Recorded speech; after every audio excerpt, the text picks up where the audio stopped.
Our opening words are by Barbara Hamilton Holway.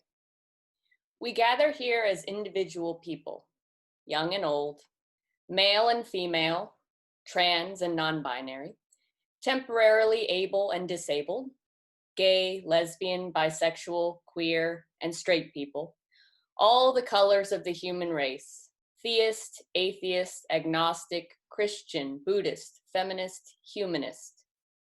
We gather here as a community of people who are more than categories. We gather here, each ministering to the other, meeting one another's strength, encouraging wholeness. We give thanks for this extraordinary blessing, the gathering together of separate, unique individuals as one whole, one body, our church. Here may our minds stretch, our hearts open, our spirits deepen. Here may we acknowledge our brokenness and be ever stirred by love's infinite possibilities. Come, let us worship.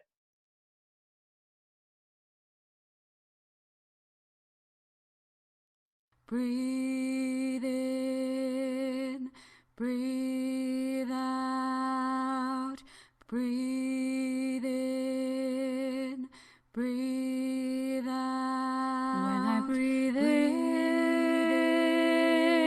I'll breathe in peace. When I breathe out,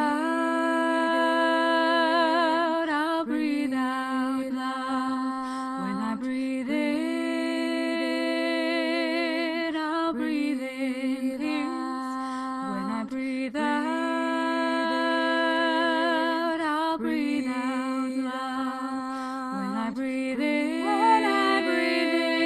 I'll breathe in peace. When I breathe out, I'll breathe out love. When I breathe in, I'll breathe in peace. When I breathe out, I'll breathe out love. When I breathe in, I'll breathe in peace. When I breathe out, I'll breathe out love. When I breathe in, I'll breathe in peace. When I breathe out, I'll breathe out love. When I breathe in, I'll breathe in peace. When I breathe out, I'll breathe out love. Breathe in, breathe out, breathe in, breathe out.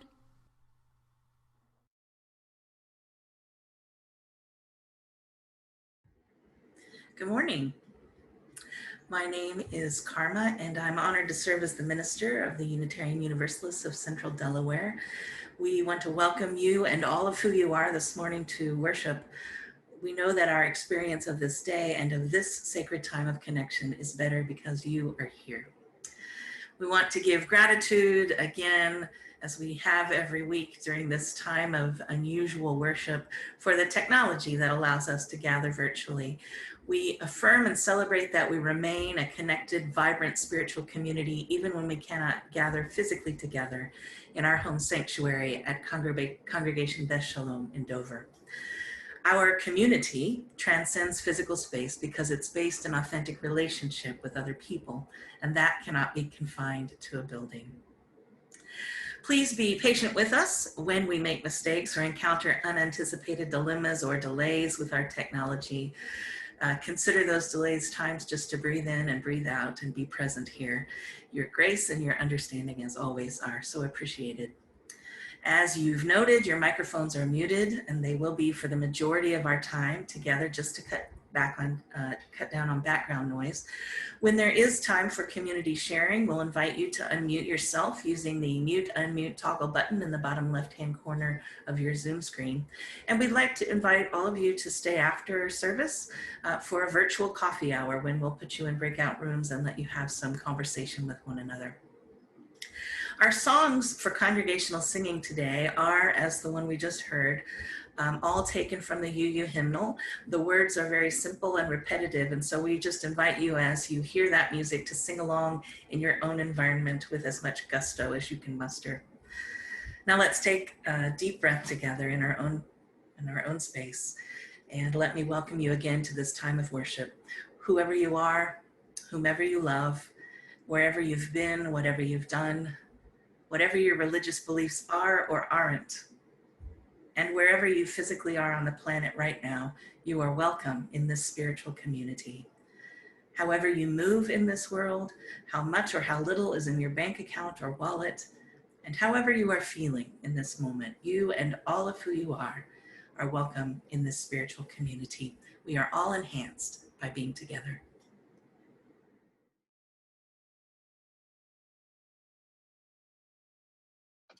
Good morning.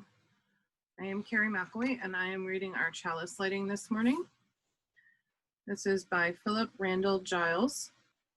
We kindle this flame as a symbol of the light we would keep glowing in our lives, of appreciation for those who differ, loving kindness for those who suffer, esteem for all who remind us of our heritage and calling as agents of the Spirit.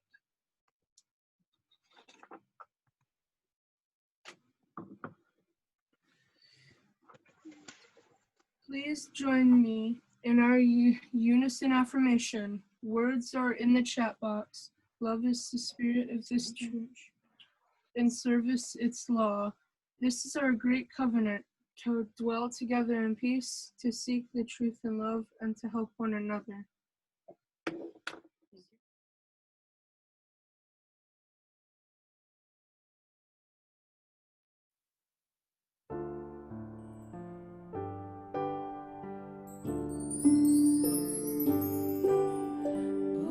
Open my heart to all that I seek. Let me be part of the love you give. Open my heart to all that I seek. Let me be part I seek. Let me be part of the love. Open my heart to all that I seek. Let me be part I seek. Let me be part of the love. Open my heart to all that I seek. Let me be part I seek. Let me be part of the love you give.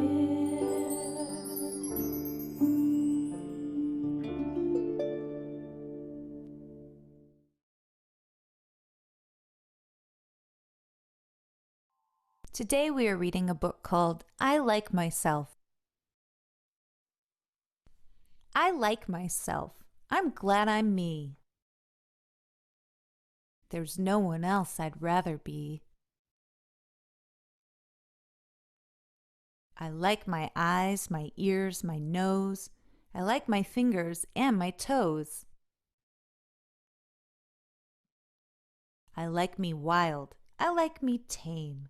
I like me different and the same. I like me fast. I like me slow. I like me everywhere I go. I like me on the inside too, for all I think and say and do. Inside, outside, upside down, from head to toe and all around. I like it all. It all is me, and me is all I want to be. And I don't care in any way what someone else may think or say. I may be called a silly nut or crazy cuckoo bird, so what? I'm having too much fun, you see, for anything to bother me. Even when I look a mess, I still don't like me any less, 'cause nothing in this world, you know, can change what's deep inside. And so, no matter if they stop and stare, no person ever, anywhere, can make me feel that what they see is all there really is to me. I'd still like me with fleas or warts, or with a silly snout that snorts, or knobbly knees or hippo hips, or purple polka-dotted lips, or beaver breath or stinky toes, or horns protruding from my nose, or yikes with spikes all down my spine, or hair that's like a porcupine. I still would be the same, you see. I like myself because I'm me.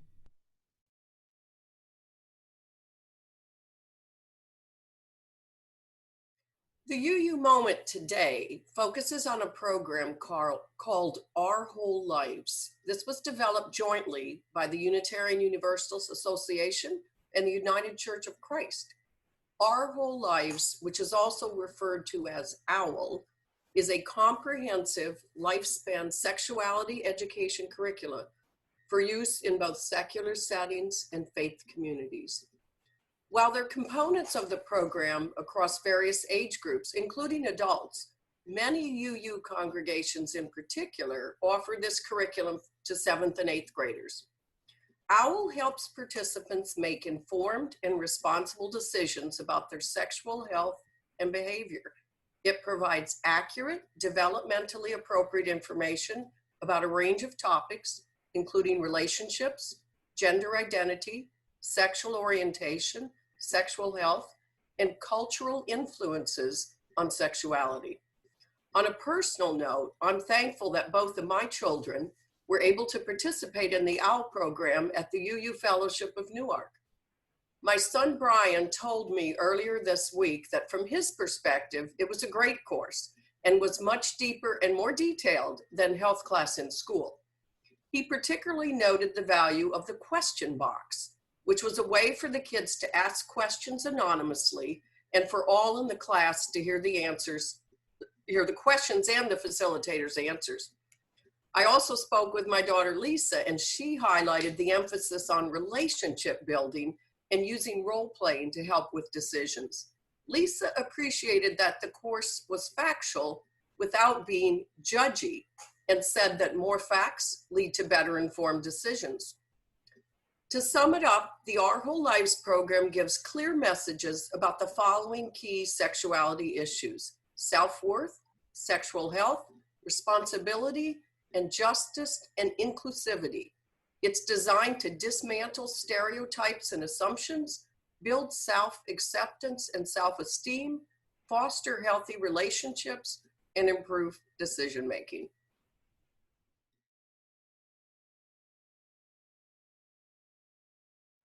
When we are physically together, we generally invite you to come forward and light a candle and share with us your joys or concerns. Today, we'll adapt this slightly and ask you to share very briefly what is most on your heart right now and light a candle in your own space. Through the action of sharing and kindling a flame, we give energy to our best thoughts, meditations, sympathies, celebrations, and prayers. We hold these as sacred in our collective hearts. At this time, we invite you to change your view to gallery view in the upper right corner of your screen so that you can see everyone who is here. As you feel led, please unmute your microphone and share your joy, concern, and light your candle if you have one. You can watch the mute signals on the lower left of each person's video stream to see if anyone else is unmuted. It's best if we share one at a time. Please mute your mic after you have shared.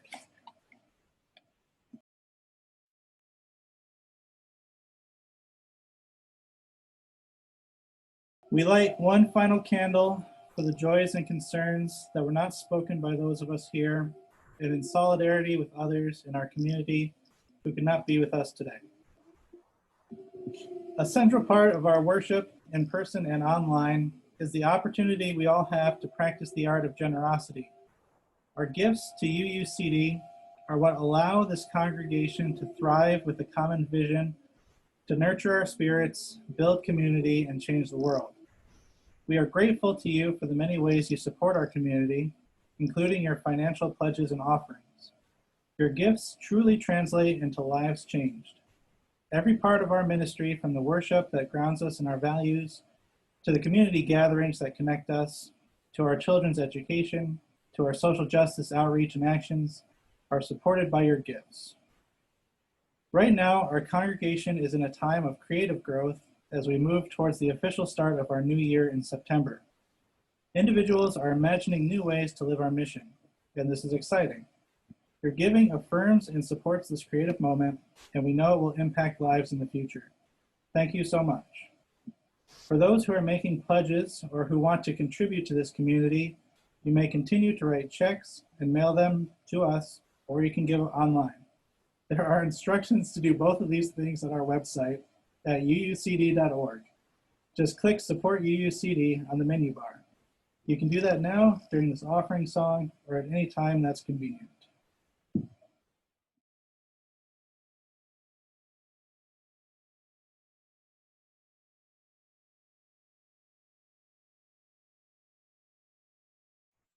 Good morning. This is a centering meditation by Beth Leviford titled We Are Whole. We are whole, even in the broken places, even where it hurts. We are whole, even in the broken places, places where fear impedes our full engagement with life, where self-doubt corrupts our self-love, where shame makes our faces hot and our souls cold. We are whole, even in those places where perfectionism blunts the joy of full immersion into person, place, activity, where good enough does not reside except in our silent longings, where our gaps must be fast filled with substance, accomplishment, or frenzied activity, lest they gape open in disgust. We are whole, where we would doubt our own goodness, richness, fullness, and depth, where we would doubt our own significance, our own profoundness. We are whole, even in our fragility, even where we feel fragmented, alone, insubstantial, inefficient. We are whole, even as we are in process, even as we stumble, even as we pick ourselves up again, for we are whole. We are whole.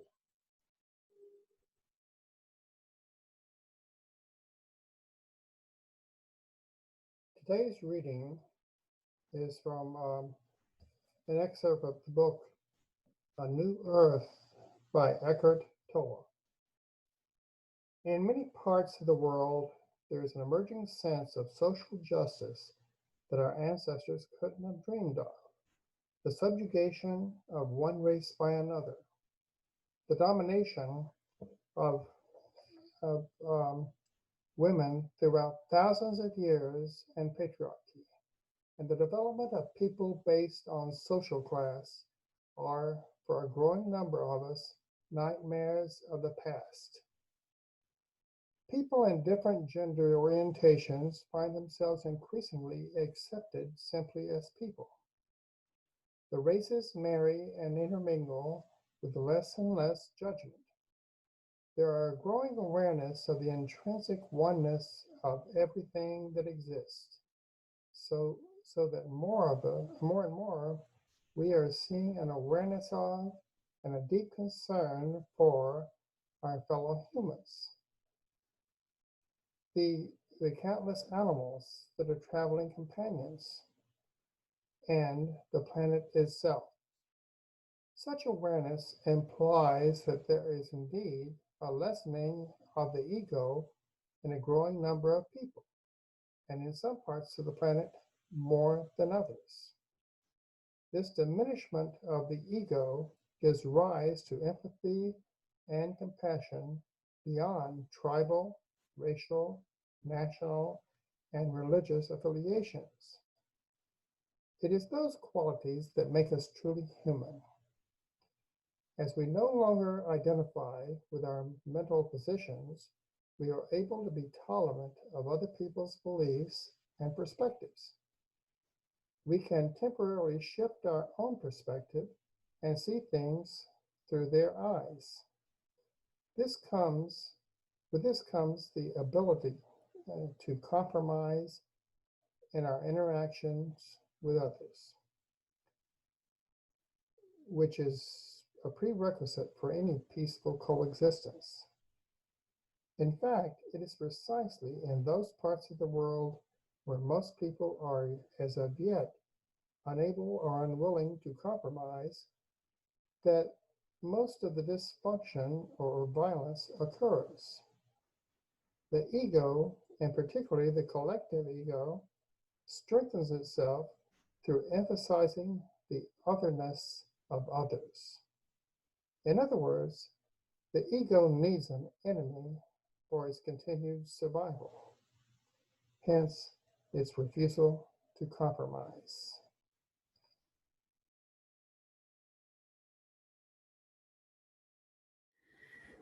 As I was describing the theme for today's worship service, I noted, and you probably read, these words that our relationship with our egos is one of the most important, least spoken about relationships in our world.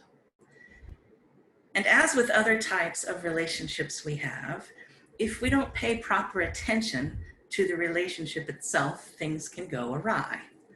In other words, we have to nurture the relationship in order for it to remain healthy and not become dysfunctional. This is true also with our relationship with our egos. Most of the time, in my experience, when ego does get talked about, at least outside of psychology classrooms, it's usually when something has gone wrong with someone's ego or a collective group's ego. We notice, for example, when folks have an overinflated ego. You've probably heard the old saying, I used to have a major ego problem, but since I got rid of it, I'm pretty much perfect. Right? It's so hard to tell jokes on Zoom. But this jokingly illustrates, of course, the problem of self-centered arrogance that can emerge from an unhealthy ego relationship or egotism.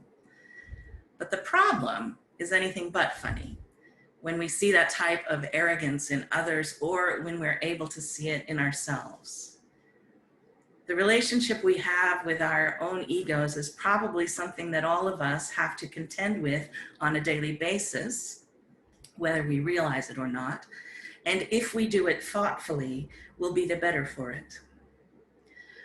Most simply defined, ego is our sense of self-esteem. And paradoxically, the lower our self-esteem, the bigger our ego tends to be. In other words, arrogance tends to be a mask for low self-esteem. People, including us, generally act out, not because they think they're great, but because they don't. And because feelings of self-loathing pretty much suck. As Brene Brown says, our ego is the part of us that cares about our status and what people think, about always being better than and always being right. She goes on to describe her own relationship with her ego by saying, I think of my ego as my inner hustler. It's always telling me to compare, prove, please, perfect, outperform, and compete. Our inner hustlers have very little tolerance for discomfort or self-reflection. The ego has a shame-based fear of being ordinary. Like all good hustlers, our egos employ crews of ruffians in case we don't comply with their demands. Anger, blame, and avoidance are the ego's bouncers. The ego likes blaming, finding fault, making excuses, inflicting payback, and lashing out, all of which are ultimately forms of self-protection. I like her description of this, and I'm very familiar with what she's describing because my ego functions in that way sometimes. I wish it didn't, but it does.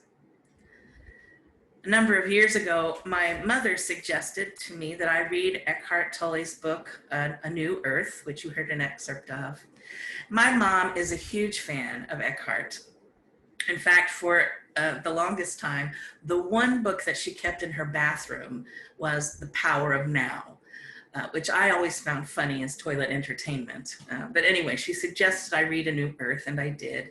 And to my surprise, really, there was a lot I liked about it. I was skeptical at first, but I did like a good bit of it.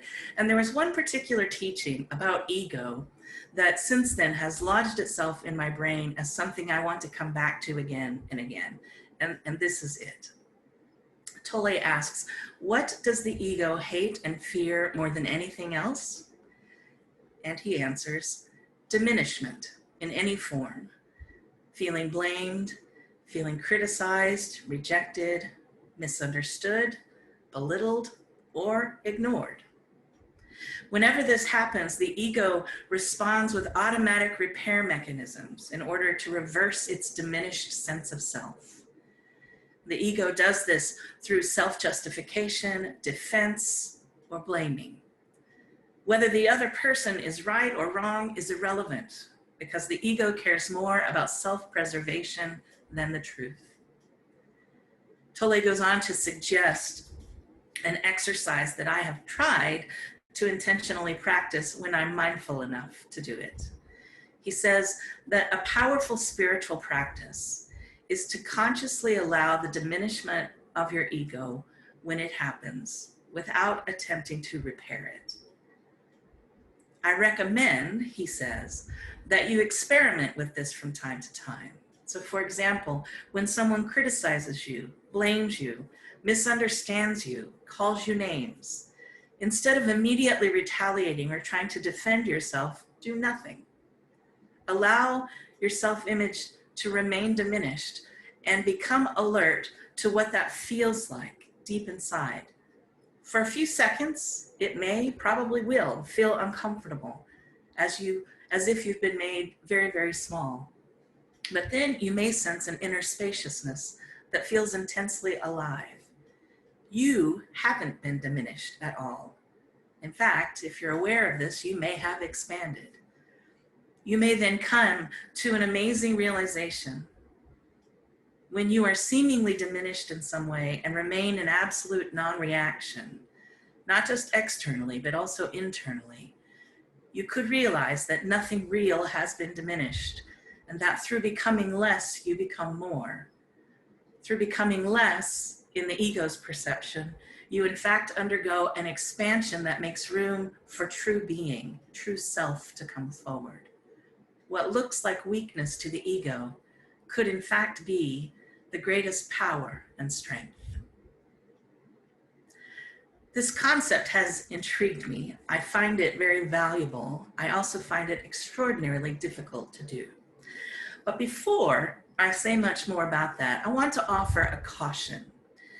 Sometimes spiritual practices like this one, or others, such as Jesus' admonition to turn the other cheek when harmed by one's enemies instead of retaliating, spiritual practices like that do have value, and they also hold some potential for harm.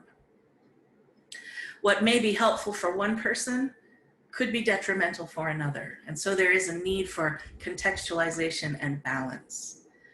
For example, when people who have been physically or emotionally abused are told that they must take more abuse in order to be faithful and good, that can and generally is, in fact, spiritually abusive.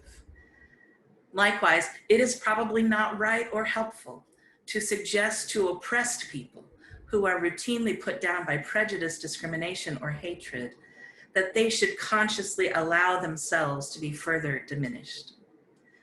Unfortunately, religious maxims like this can be misused to do terrible damage to vulnerable individuals for the benefit of those already at the top of the power structure and those structures themselves. But if one has what is called high ego strength, which refers to a cultivated resiliency or strength of our core sense of self, then a practice such as the one Tolle suggests may be helpful. If we believe, as the centering for today affirms, that we are whole as we are, even in our imperfection, even when we make mistakes or fall short of our own or others' expectations, even in our brokenness. If we believe that, then we may be able to face and grow from challenging events or people in our lives in ways that strengthen our relationship with our egos in healthy ways and enrich our lives with meaning. And that's really at the heart of what I hoped to invite us to reflect on today. This goal of developing a healthy ego, of cultivating ego strength, is directly related to so much of the good we may long for in life, not only for ourselves, but for those we love and for the world. It is related to empathy, to compassion, to understanding. If we're able to resist the automatic repair mechanisms our egos may have when we feel criticized, judged, misunderstood, blamed, or excluded, we may develop the capacity to connect with others, even those with whom we have great differences of opinion. If instead of being defensive or judging others, we can shift our energy and our mindset towards curiosity, right? From judgment to curiosity, we can make room for the possibility of learning about or from others. On the other hand, if we allow our egos to run amok and we channel our energies into maintaining some illusion that we are perfect while we hide our own self-doubts and imperfections, then we make it very unlikely that we will ever truly connect with others. This can become a diminishment of life itself, which is exactly what we don't want. So as with most things, there must be a balance.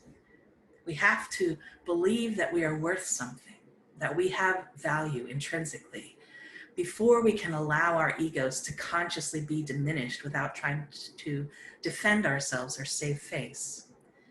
Because if we really believe we are whole as we are, then we do not have to depend upon external validation to tell us or remind us repeatedly that we are good enough. If we like ourselves, as the story for all ages talked about this morning, regardless of our performance or appearance or circumstance, we can grow into a sense of strength that permits us to be genuinely humble. We won't need to boast or brag or overperform in order to prove to others that we are worth something, because we'll already know that. And with that knowledge, not just head or theoretical knowledge, but deep down heart knowledge that we are enough, then we can move on to the work of making the world and our own lives better, more loving and more just. I titled this reflection, Leggo My Ego. In addition to that being a very corny riff on the classic Leggo My Ego waffle commercials, I also meant for it to have some substance, for it to say that all of this is an exercise in not allowing other people or circumstances to have such a grip on how we feel, especially when we're criticized, and then consequently how we respond out of those feelings. My assumption is that if we have more self-awareness of our ego, whether we think of it as a hustler, a friend, or a fiend, we can claim or reclaim our own power to self-regulate and to respond mindfully with the best balance we can achieve in any moment of self-confidence and genuine humility. If we all did that, if we all worked on that, I'm 100% certain that the world would be a better place and that we would all find more joy in it. May it be so.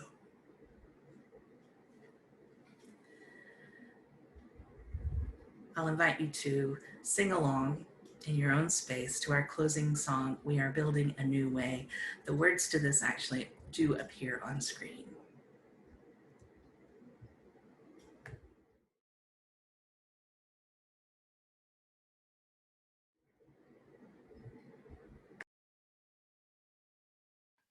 We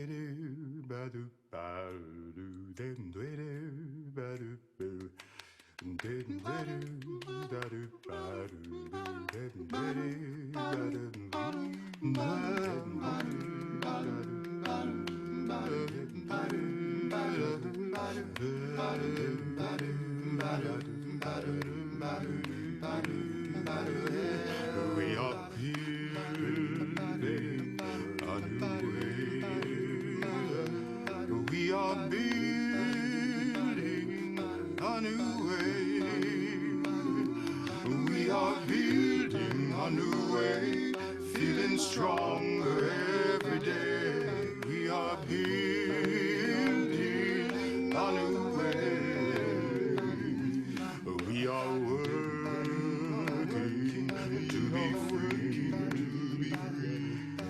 are working to be free. We are working to be free. Hate and greed and jealousy. We are working to be free. We can feed our every need. We can feed our every need. We can feed our every need. Start with love, that is the seed. We can feed our every need. Peace and freedom is our cry. Peace and freedom is our cry. Peace and freedom is our cry. Without these the world will die. Peace and freedom is our cry.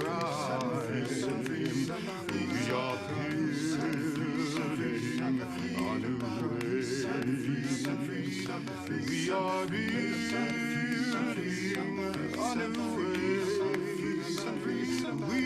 We are building a new way. Feeling stronger every day. We are building a new way.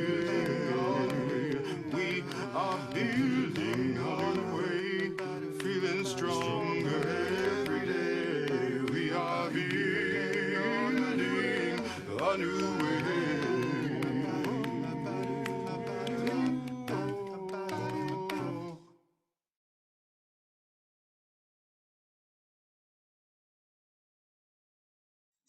Please join me with the extinguishing the chalice. The words are in the chat. We extinguish this flame, but not the light of truth, the warmth of community, or the fire of commitment. These we carry in our hearts until we are together again.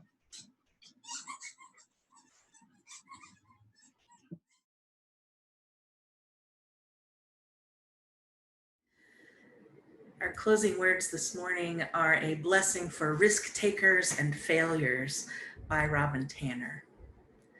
Today we share in a blessing for losers, risk takers, all failures far and wide. Blessed are they who fall in the mud, who jump with gusto and rip the pants, who skim the elbows and bruise the ego, for they shall know the sweetness of risk.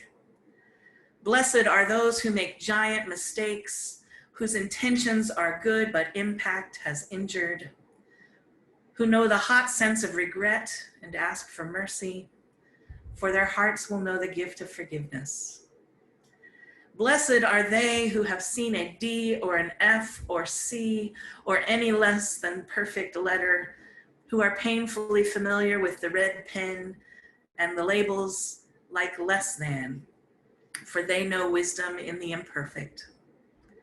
Blessed are they who try again, who dust off, who wash up, who extend the wish for peace, who return to sites of failure, who are dogged in their pursuit, for they will discover the secret to dreams.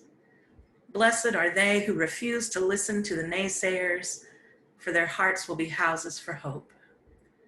Blessed are they who see beyond the surface of another, for they will be able to delight in the gift of compassion.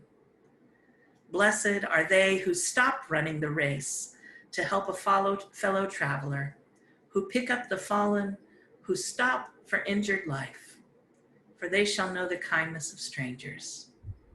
Blessed are they who wildly, boldly abandon winning, for they shall know the path of justice. And blessed are we, and may we depart this gathering in peace to be a blessing for others. Our virtual worship has ended, but our connection to one another and the earth endures. Thank you for being with us for worship.